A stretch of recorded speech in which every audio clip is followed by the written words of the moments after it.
ஒரு மனுஷன் செலவு செய்யக்கூடிய அந்த பணம் இருக்கு இல்லையா, அந்த பணத்தை பெருமானார் சொன்னாங்க, செலவு செய்யக்கூடிய பணம் 5 வகையா இருக்குது. அந்த காலத்துல தீனார் தங்க காசு, தங்க காசு 5 வகையான தங்க காசு. இந்த 5 வகையான தங்க காசை ஒருத்தன் 5 வழியில செலவு செய்யலாம். அதுல சிறந்தது என்ன? பெருமானார் பட்டியலிடுறாங்க. ஒரு தீனாரை ஒருத்தன் தன்னுடைய தாய்க்கு கொடுக்கறான், இதுதான் உள்ளதிலேயே சிறந்தது. இன்னொரு தீனார் தன்னுடைய தந்தைக்கு கொடுக்கறான், இது அடுத்த கட்டமாக இது என்னங்க சிறந்தது. மூணாவது தன்னுடைய மனைவி மக்களுக்கு கொடுக்கறான், இது அடுத்த நன்மையில் சிறந்தது.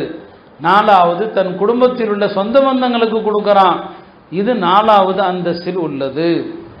அடுத்து சொன்னாங்க பாருங்க, நன்மையில் ஆக குறைஞ்சது என்ன தெரியுமா? ரொம்ப பேர் இன்னைக்கு தீனை தப்பா விளங்கி வச்சிருக்கிறான். நன்மையில ரொம்ப கம்மி என்ன தெரியுமா? அல்லாஹ்வுடைய பாதையில செலவு செய்யக்கூடிய தீனாருன்னா இன்னைக்கு குடும்பத்தை கவனிக்கிறது இல்லை, தப்பா விளங்குறாங்க, மார்க்கத்தை தவறா விளங்குறாங்க. இதை யார் எப்படி புரிஞ்சாலும் சரி, நன்மையில ரொம்ப குறைஞ்சது அல்லாஹ்வுடைய பாதையில கொடுக்குற தீனாருன்னா.